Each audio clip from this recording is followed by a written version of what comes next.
êtes sur la panafricaine Média 1. Merci de nous rester fidèles. Très heureux de vous retrouver pour ce nouveau numéro de votre émission Le Débrief pour décortiquer ensemble l'actualité liée au continent. Alors que les incursions de Boko Haram continuent de déstabiliser le Tchad, notamment dans la région du lac Tchad, le pays cherche à renforcer ses stratégies de sécurité. Ces attaques répétées soulèvent des questions pesantes quant à la capacité des autorités à protéger efficacement les populations locales. Face à une menace persistante, des voix s'élèvent pour appeler à une meilleure coordination régionale et une implication également accrue de la société civile. Comment le Tchad peut-il aujourd'hui mieux anticiper et contrer ces attaques terroristes? On en parle en première partie d'émission. Quittons le Tchad, cap cette fois-ci du côté de l'Afrique de l'Ouest, précisément en Côte d'Ivoire, où le pays se prépare pour une présidentielle cruciale en octobre 2025, marquée par une opposition fragmentée. Cette division soulève des interrogations sur les chances de l'opposition de former un bloc solide face aux partis au pouvoir. Les partis politiques de l'opposition, en l'occurrence, réclament des réformes électorales en profondeur, arguant que celles-ci sont essentielles pour garantir un scrutin transparent.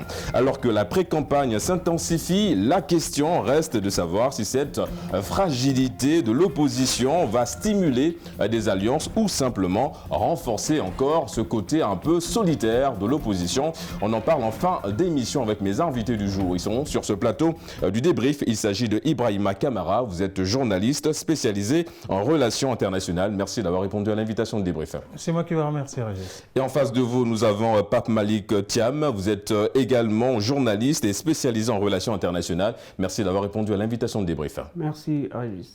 Nous parlons du Tchad, mon cher Camara. Je démarre avec vous. Bon, c'est en cette première partie d'émission. On parle de près de 40 militaires qui ont été tués après des affrontements contre des groupes rebelles, en l'occurrence Boko Haram. Comment expliquer qu'aujourd'hui, le Tchad soit devenu, on va dire, une cible par excellence de ces groupes rebelles? Alors, il est difficile de se fixer sur un seul pays. Si on sait que ces groupes rebelles vacillent d'un pays à l'autre, d'une frontière à l'autre, aujourd'hui, c'est le Tchad qui a fait les frais, malheureusement, encore une fois. Et malheureusement, c'est souvent par surprise que ces groupes rebelles attaquent ces soldats. Même si le Tchad est un pays qui est reconnu par la bravoure de son armée, leur détermination. Exactement. Et malheureusement, aujourd'hui, ils font encore les frais de ces combats qui sont encore une fois, qui ne sont pas des combats conventionnels, mais des attaques ciblées et surprises de ces groupes rebelles qui ne cessent de s'accroître malheureusement dans cette région. On parle d'attaques groupes rebelles, mon cher Thiam. Le Tchad aujourd'hui, comment renforcer justement cette stratégie de lutte contre ce groupe, notamment Boko Haram, quand on sait que le territoire tchadien est énorme, il est vaste? Comment sécuriser tout un territoire aussi important comme celui du Tchad? Plus d'1 million de kilomètres carrés, qui est très vaste, que l'armée ne peut pas, l'armée tchadienne ne peut pas protéger seule. Et puis bon, c'est ça. Et puis je rebondis à ce qu'il disait. Vous l'avez posé la question. Pourquoi les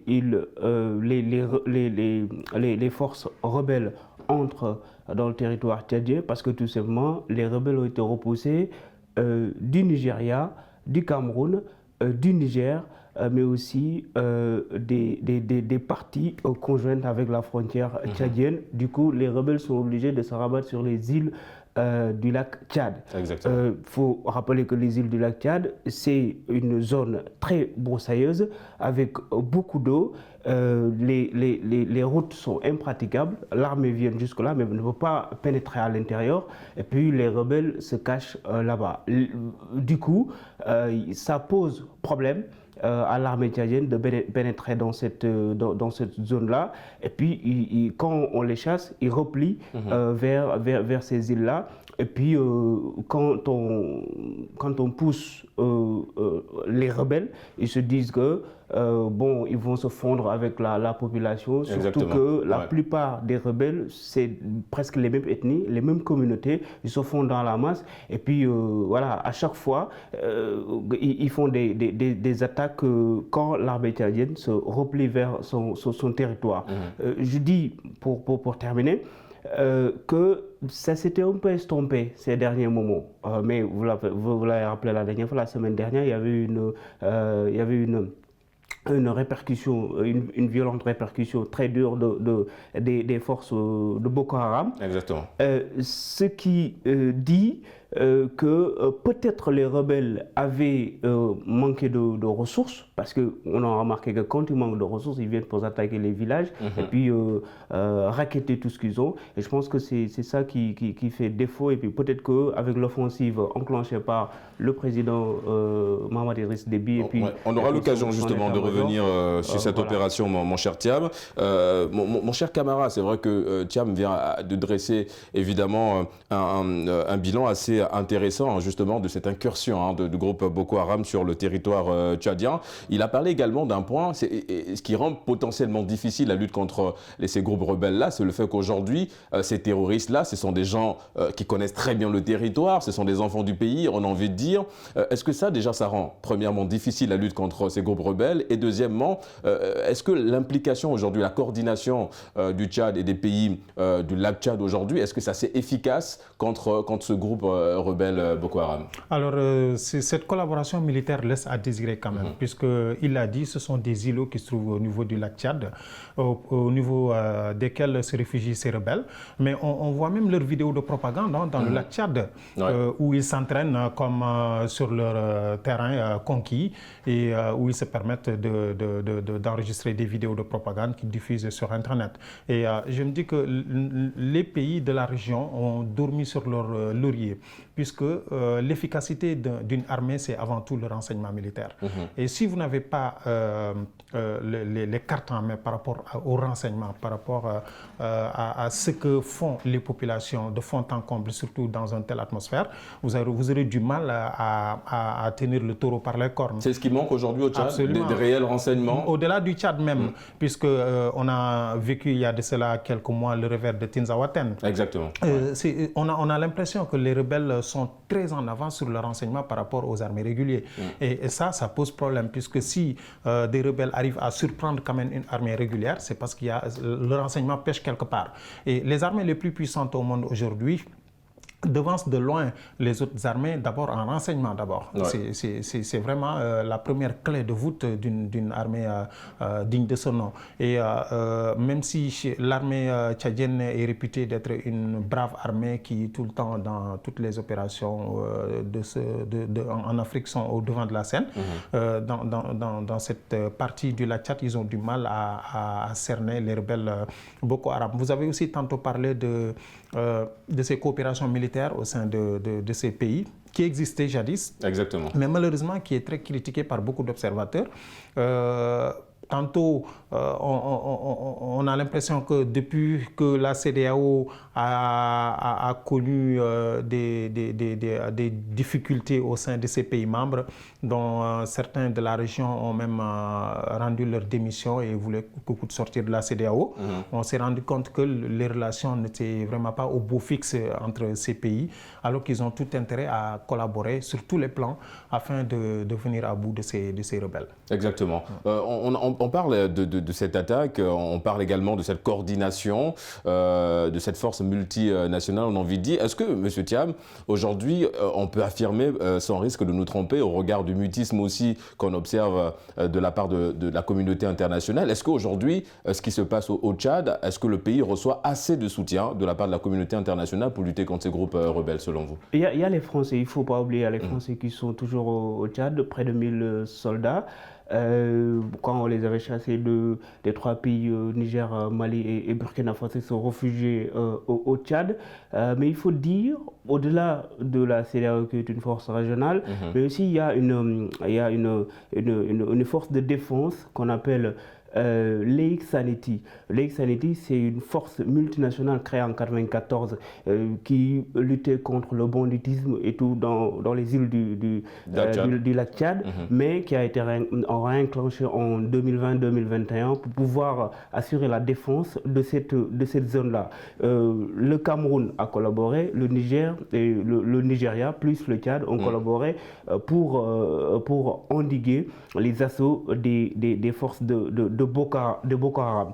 Il faut dire qu'il y avait les soldats, la force de G5 Sahel, mais G5 Sahel presque aujourd'hui ne suffit plus à rien du tout, parce qu'il reste que, on va dire G2, parce qu'il reste que la Mauritanie et le Tchad. Exactement. Et puis quand on voit l'immensité du désert du Sahara, bon, les deux pays-là, ils ne peuvent pas contrecarrer les assauts des rebelles. Mais pour une force étrangère qui peut lutter contre les assaillants, je trouve que peut-être il faut collaborer avec les pays que je viens de citer, tels que le Cameroun, le Nigeria qui a une armée très structurée. Exactement. Et puis je termine par là, on reproche beaucoup à l'armée tchadienne d'être une armée avec des outils de défense et tout, mais une armée très communautariste avec beaucoup d'ethnies, qui a beaucoup de problèmes. Et puis le défi de Mohamed Idriss Déby, c'est de professionnaliser son armée. Exactement. Parce que même dans l'armée, il y a des généraux qui protestent contre la gestion de certains.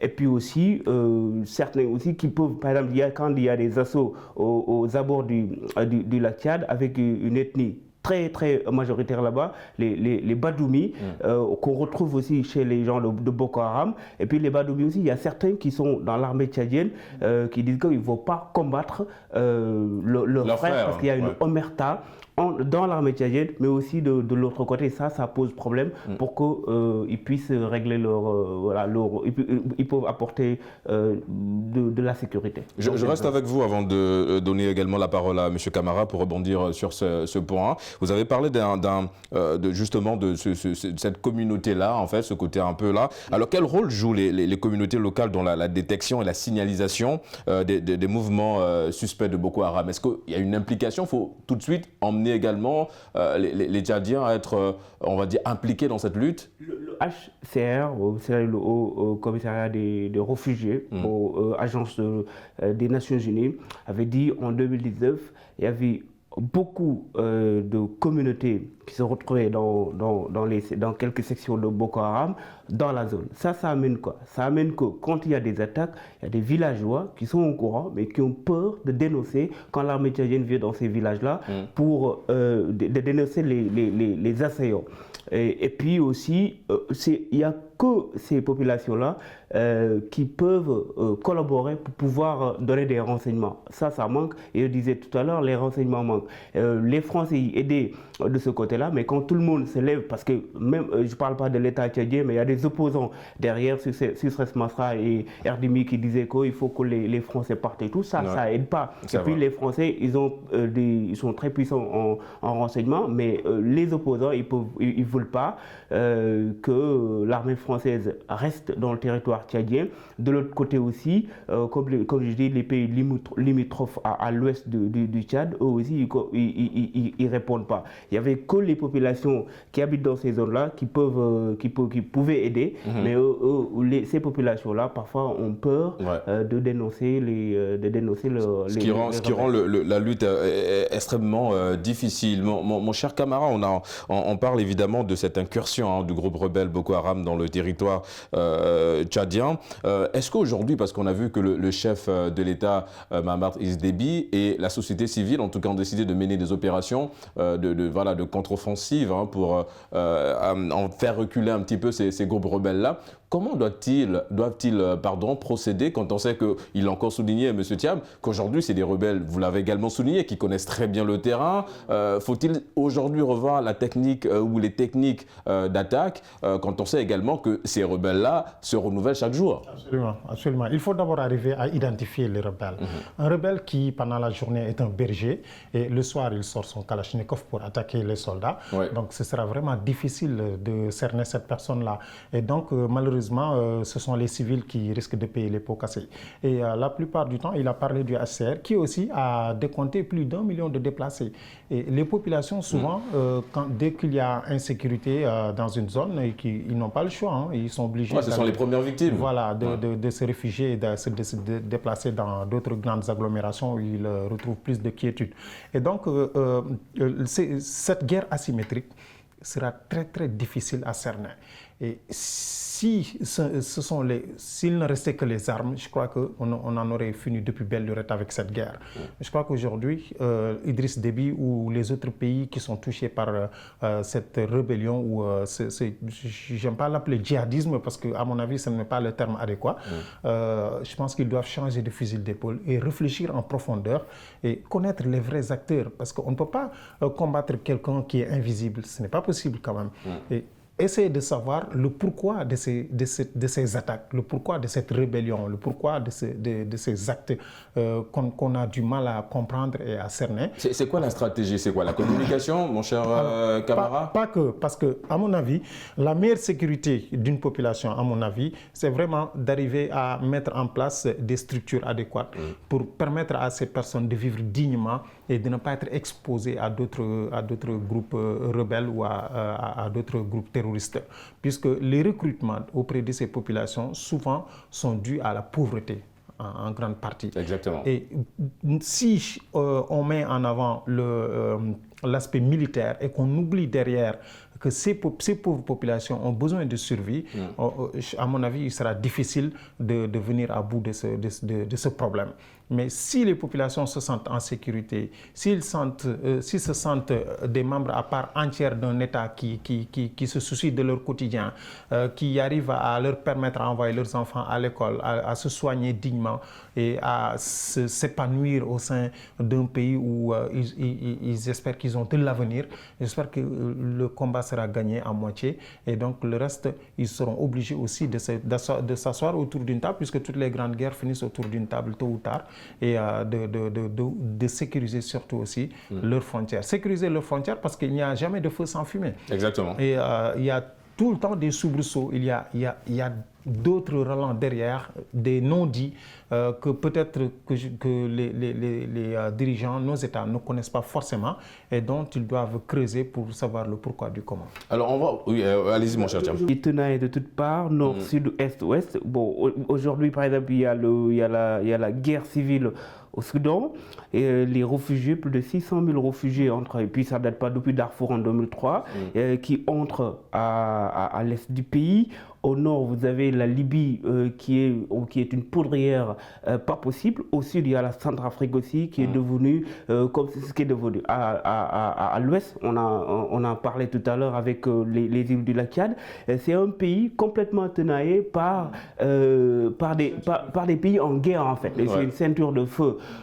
Donc, je suis très pessimiste par rapport au sort du Tchad, parce que tout simplement, le pays est encerclé par des zones de feu. Non seulement il y a ça à l'extérieur, mais à l'intérieur aussi, il y a des défis terribles. Tous les jours, vous pouvez rester au moins sans électricité par exemple. Le Tchad, les gens n'ont rien à manger. Chaque jour, il y a des réfugiés qui entrent à l'intérieur et ça flambe en fait les prix des denrées de toutes parts. Ça, et puis ça, plus le vécu des Tchadiens, ça pose toujours problème. Et je me dis que je suis pessimiste. Peut-être que les gens vont les aider. Et puis aussi, il y a la corruption des gens, surtout des généraux qui sont dans l'armée. Eux, ils sont à part. La population souffre terriblement. Et puis ça date depuis des années 60, c'est toujours la même rengaine. À chaque fois qu'il y a un nouveau gouvernement qui vient, les autres, il y a des rebelles qui viennent surtout du Nord pour essayer d'abattre ce nouveau gouvernement. C'est pour ça, moi, je leur souhaite quand même un bon sort, mais je suis quand même pessimiste. Est-ce que vous l'êtes aussi par rapport à l'initiative lancée par le chef de l'État, Idriss Déby Itno, justement d'aller à l'offensive par rapport à ces groupes rebelles? Il y a des initiatives qui sont prises par le chef d'État. Lui-même, il compte y aller sur le terrain. Déjà, est-ce que c'est risqué?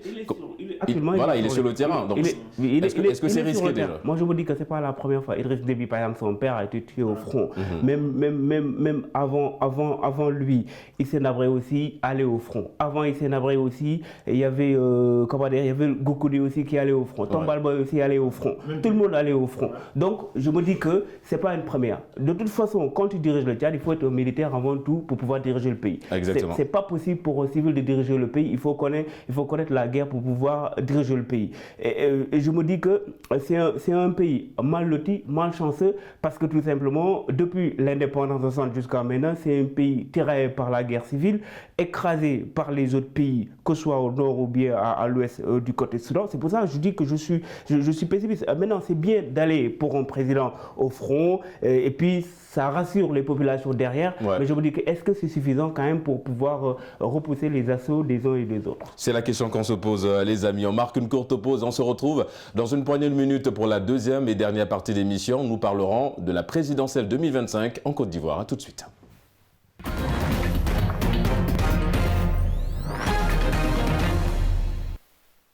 De retour sur le plateau du débrief pour la deuxième et dernière partie d'émission. Juste avant la pause, je vous l'annonçais, pour cette dernière partie d'émission, nous allons faire un focus sur la présidentielle 2025 en Côte d'Ivoire, notamment dans le cadre de l'opposition. Mon cher Thiam, que vous inspire déjà cette division au sein de la classe politique ivoirienne, en l'occurrence de l'opposition? On a l'impression que cette opposition part à cette présidentielle-là, pas de façon groupée, mais de façon dispersée.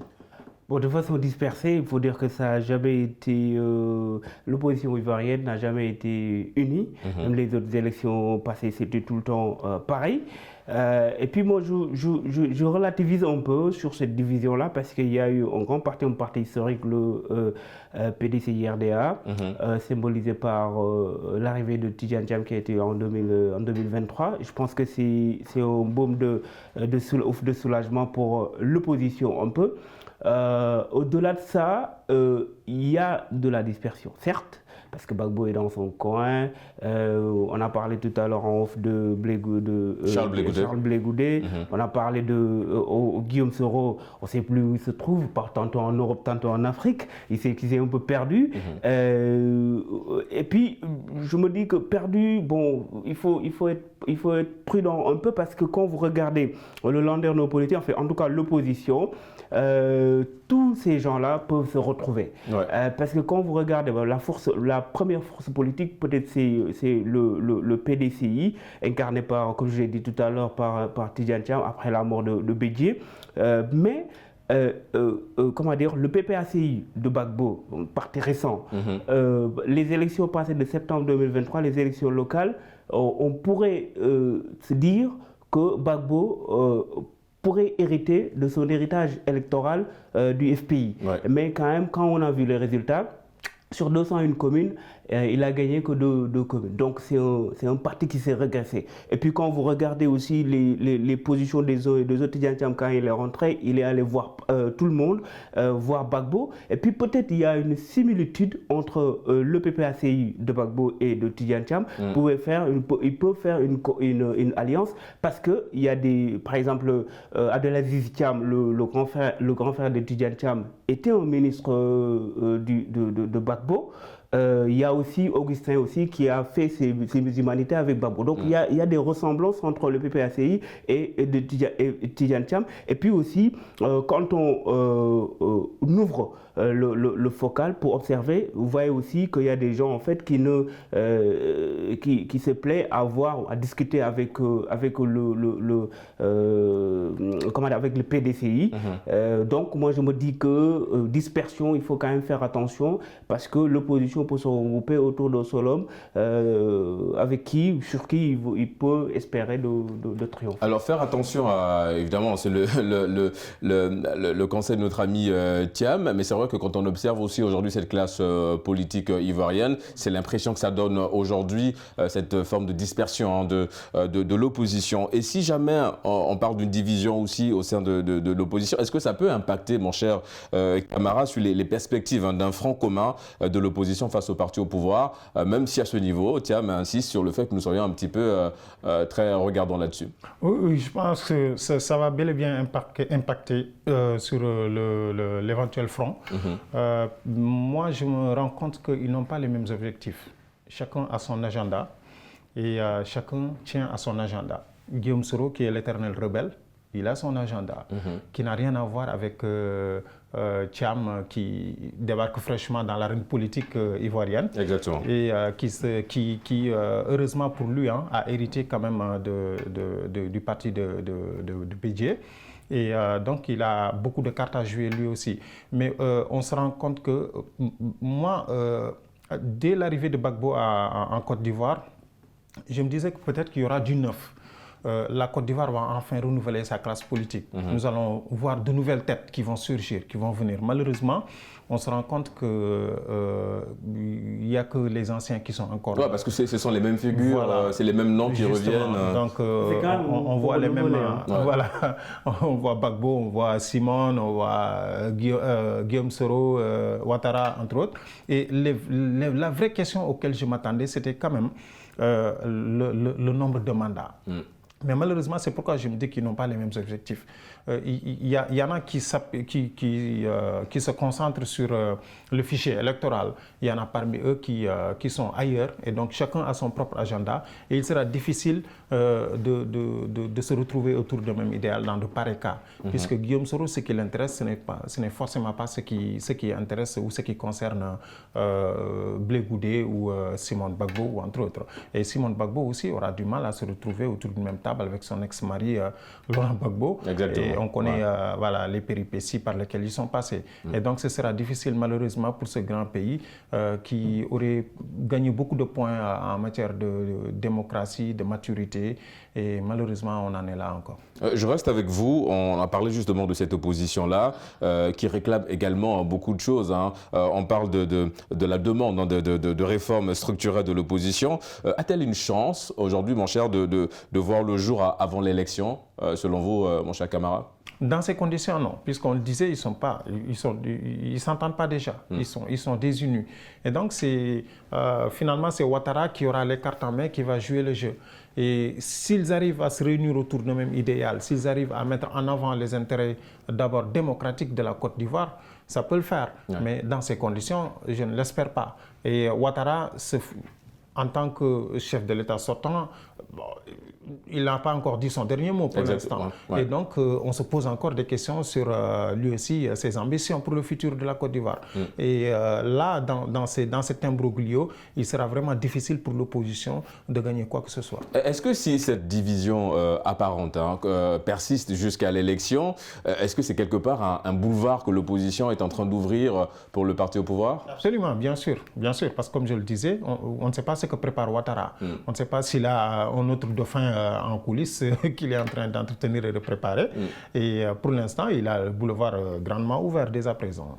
Justement, mon cher Thiam, par rapport à ça, quelle pourrait être, on va dire, une stratégie? Parce que vous avez dit, vous avez quand même essayé d'apporter une alerte sur cette division apparente de l'opposition. Et quelles pourraient être des coalitions, sinon la coalition qui pourrait changer le déroulement de ce processus au niveau de la Côte d'Ivoire en 2025? Quand on parle de coalition, c'est évidemment des alliances entre le pouvoir. Dans l'opposition, au niveau de l'opposition. Je relativisais un peu sur les potentielles divisions dans l'opposition, mais je dis que s'il y a division, par exemple le PDCI, tout le monde n'est pas sur la même longueur d'onde au PDCI, parce qu'il y a Tidjane Thiam qui dirige actuellement le parti, mais quand même, rappelons qu'il est allé aux élections avec Jean-Marc Yassé, qui est venu deuxième, mais au-delà de Jean-Marc Yassé,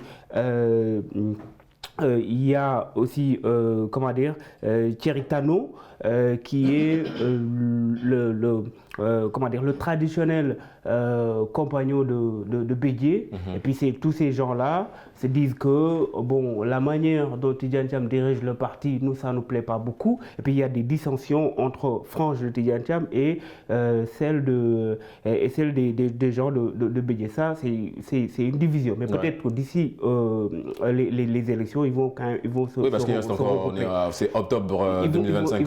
Ils vont se regrouper. Mais je reviens à votre question. C'est que s'il y a alliance, comme je dis, Charles Blé Goudé, l'ancien Premier ministre Guillaume Soro, Gbagbo, actuellement, ils ne peuvent pas aller à l'élection actuellement parce qu'ils sont ils sont condamnés. Ils peuvent pas, juridiquement, ils ne peuvent pas participer à ces élections-là. Donc, eux, peut-être que d'ici là, on ne va pas les amnistier parce qu'ils attendent une amnistie. Si on ne les amnistie pas, ils peuvent venir chez Tidjane Thiam parce que Tidjane Thiam, lui, il peut aller à l'élection et non pas eux. Donc ça peut être une alliance, tout sauf le RHDP.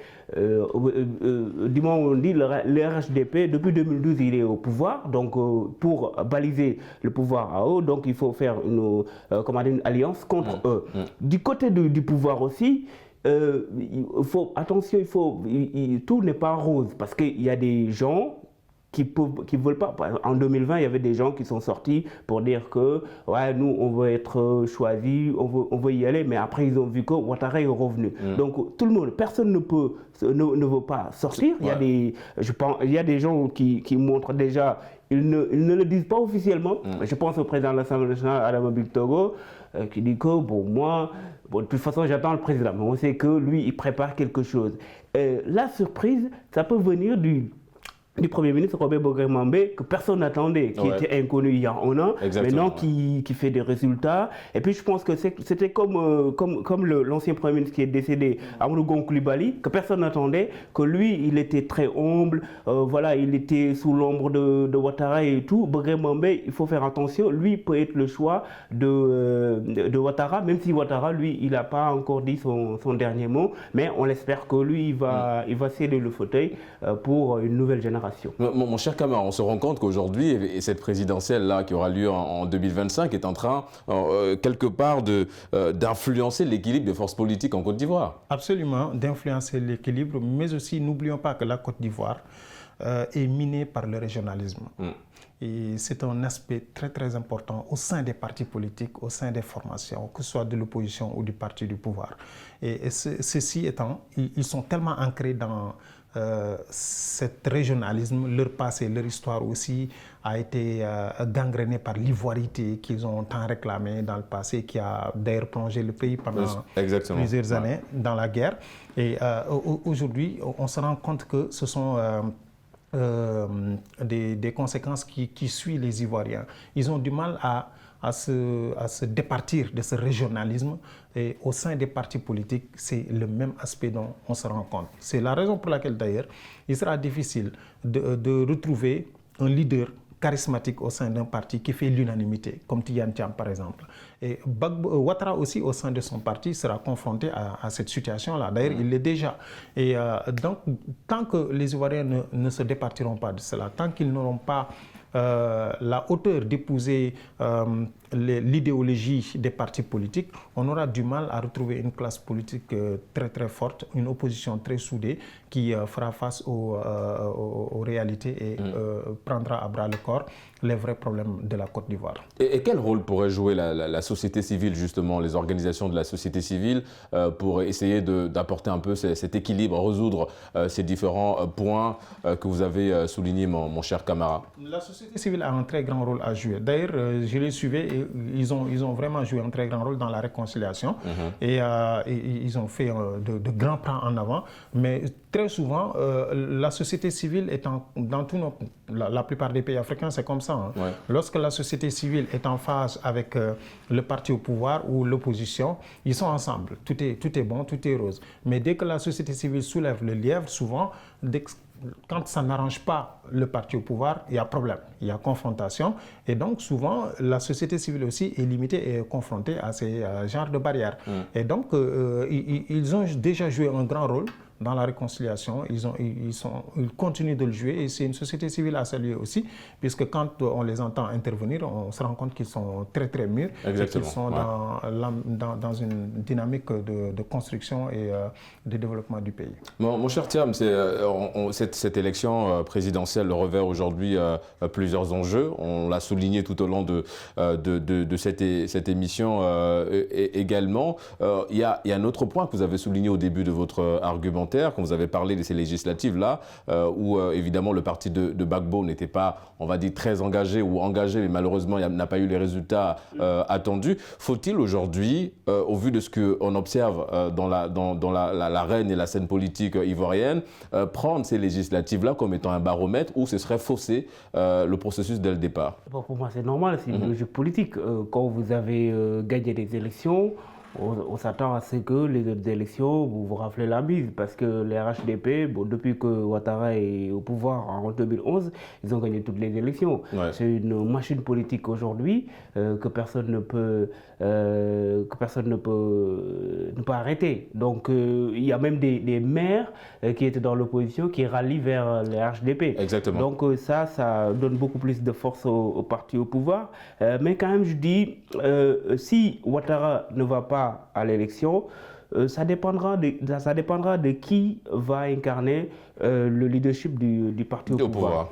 Pour moi, en fait, la clé va venir de ce côté-là, qui on va choisir, et puis essayer aussi de faire un bon choix, et puis un choix unanime autour duquel tout le monde va dire, voilà, nous on lui donne, parce que bon, voilà, il peut y avoir des dissensions, comme je dis.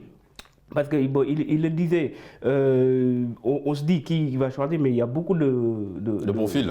Beaucoup de profils, de bons profils partis au pouvoir. Je pense, je dis au Premier ministre Robert Bourguin-Mangué, l'ancien Premier ministre Patrick Hachi, qui attend. On pense aussi au président de l'Assemblée nationale, plus maire de Yopougon, Adama Togo, Yopougon qui est la commune la plus peuplée avec plus d'1 million d'habitants, à Abidjan. On pense aussi à la présidente du Sénat, qui est très influente aussi, Kandia Camara, qui est une femme très brave, qui était l'ancienne ministre des Affaires étrangères. Il y a beaucoup de profils qu'on peut choisir pour qu'il brigue la présidentielle. Maintenant, le choix reste, le choix est donné au président Alassane Ouattara. Qu'est-ce qu'il va décider de faire? On ne sait pas. Mais prions Dieu pour que Côte d'Ivoire soit préservée et puis qu'on ne retombe pas sur les démons du passé comme les guerres des années 2000. Alors, on a déjà assisté à des potentielles réactions de la communauté internationale, des organisations internationales également, à l'image de la CEDEAO ou encore de l'Union africaine. Ils ont apporté, alors on ne peut pas dire que c'est un comparatif, mais ils ont parlé évidemment, ils invitent les dirigeants, en l'occurrence le chef de l'État Alassane Ouattara, de mettre un peu cette démocratie ivoirienne à l'image de ce qui s'est passé au Sénégal lors de la présidentielle de mars dernier. On a vu le Sénégal organiser une présidentielle avec un temps record et ça s'est déroulé dans des parfaites conditions. Aujourd'hui, le regard est porté sur la Côte d'Ivoire. Quelle pourrait être aujourd'hui, ou c'est peut-être trop tôt, c'est à vous de me dire, Monsieur Camara, la possible réaction ou l'intervention de la communauté internationale pour le bon déroulement du processus en Côte d'Ivoire? Alors, la Côte d'Ivoire et le Sénégal n'ont pas les mêmes passés politiques, ils n'ont pas les mêmes trajectoires. Et les réalités politiques aussi ne sont pas les mêmes. Exactement. Alors, même les constitutions aussi ne sont pas les mêmes. Aujourd'hui, si la constitution permet à Ouattara de se présenter à l'élection présidentielle, rien ne l'empêche sur le plan sur le plan juridique.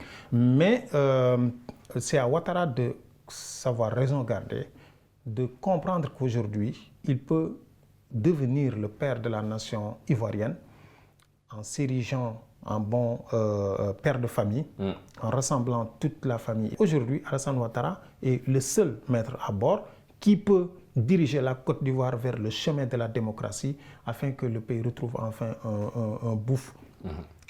une bouffée d'oxygène qui lui permettra de respirer et de gagner beaucoup de points en démocratie. Il a d'ailleurs souligné qu'il aime son pays, la Côte d'Ivoire est unie et indivisible, et que pour lui aujourd'hui le plus important c'est de rassembler tout le monde pour une cause commune, en l'occurrence la stabilité et la démocratie ivoirienne. On a parlé de la société civile, mon cher Thiam. Aujourd'hui on parle également d'un point qui est assez intéressant, qui me paraît intéressant en tout cas dans ce processus-là, c'est notamment le point de la jeunesse, cette jeunesse jeunesse-là qui représente notamment l'avenir de ce pays, la Côte d'Ivoire. Une jeunesse qui refuse d'être sacrifiée sous l'autel de l'insouciance de certaines autorités. Comment aujourd'hui impliquer davantage ces jeunes-là et quel est le rôle que cette jeunesse pourrait jouer tout au long de ce processus électoral? Je pense que bon, un rôle crucial. Comme la jeunesse, partout, la jeunesse africaine, même ici au Sénégal. Et puis, bon, il a parlé à l'entame, le rajeunissement, le renouvellement de génération du champ politique en Côte d'Ivoire. Je pense qu'à part les têtes de pont qu'on a l'habitude de citer, peut-être le président Ouattara, Gbagbo, pour moi, en fait, sont des octogénaires. Gbagbo a 78 ans, Ouattara 82 ans, Bédié est mort, donc il ne restait que ces trois-là. Après les autres, bon, politiquement pour moi ils sont finis quoi. Quand Simone Yvet par exemple, bon c'est plus d'actualité, je ne pense pas qu'elle va gagner des élections si elle participe, bien que bon, elle peut participer parce que bon, elle n'est pas condamnée contrairement aux autres. Blé Goudé, lui, il ne peut pas participer. On l'a dit, Guillaume Soro sont des jeunes, hein, sont des jeunes. Mais quand même, la plupart des jeunes qui ont 30, quarantaine, bon, presque sont partis. On les avait on les avait licenciés du gouvernement, ils sont partis. Je pense à Abdourahmane Cissé, à Adama Koulibaly. Eux sont des jeunes cadres, mais ils sont partis travailler ailleurs. Peut-être Tidjane Thiam qui incarne la nouvelle génération pour une Côte d'Ivoire et puis impliquer les jeunes. Sur le plan des politiques publiques, Ouattara a beaucoup fait. Il a donné des gens, surtout au nord, à Korogo, pour les réfugiés qui viennent du Burkina Faso. Il a beaucoup fait pour que les jeunes qui partent prendre les pirogues à l'étranger. Et il a fait des politiques publiques pour la formation, l'agriculture aussi, les jeunes qui travaillent dans les champs de cacao. Et pour moi, c'est bien pour impliquer les jeunes. Maintenant, ça c'était économique. Dans le champ politique, on a vu aussi, bon, même le dernier remaniement ministériel, il y a eu beaucoup de jeunes qui sont entrés dans le gouvernement et puis ça, je pense que c'est une bonne chose. Mais quand même, les têtes de Mohican qu'on connaît depuis toujours, je pense que bon, ils vont céder un peu. Et puis, je pense que c'est juste pour poser et puis pour se montrer. Et je pense que la Côte d'Ivoire appartiendra à la jeunesse à l'avenir. La Côte d'Ivoire appartiendra à la jeunesse, mon cher Camara. En quelques mots, parce que nous arrivons au terme de cette émission. Justement, on reste avec la jeunesse. Thiam l'a encore souligné, le renouvellement de la classe politique passe aussi par un discours jeune, incarné par des profils jeunes. C'est ça. Et ça leur manque. Hein. En Côte d'Ivoire, on a encore du mal à voir des jeunes qui sortent la tête de l'eau. Comme au Sénégal, on en voit. Ce sont des jeunes qui sont sortis, Ousmane Sonko, Bassirou Diomaye Faye, par-ci, par-là, et d'autres jeunes qui ont incarné le changement. Et au bout de 10 ans, ils ont atteint leurs objectifs. Mais on a du mal à voir ces genres de leaders s'affirmer et s'imposer sur la scène politique afin qu'on retrouve enfin du sang neuf dans l'arène politique ivoirienne. Exactement. Messieurs, merci à vous. Nous sommes arrivés au terme de cette émission. Je rappelle que nous avons reçu sur ce plateau du débrief Monsieur Pape Malik Thiam. Vous êtes journaliste spécialisé en relations internationales. Ça a été un plaisir de vous recevoir sur le plateau de débrief. Le plaisir partagé. Et en face de vous, Ibrahima Camara, journaliste spécialisé en relations internationales. Toujours un réel plaisir de vous recevoir sur le plateau du débrief. Tout le plaisir est pour moi. Vous l'aurez compris, c'est la fin de cette émission. Merci de l'avoir suivi. On se donne rendez-vous pour d'autres numéros liés à l'actualité sur le continent. Et d'ici là, n'oubliez pas, quoi qu'il arrive et quoi qu'il advienne, gardez le sourire en compagnie de nos programmes.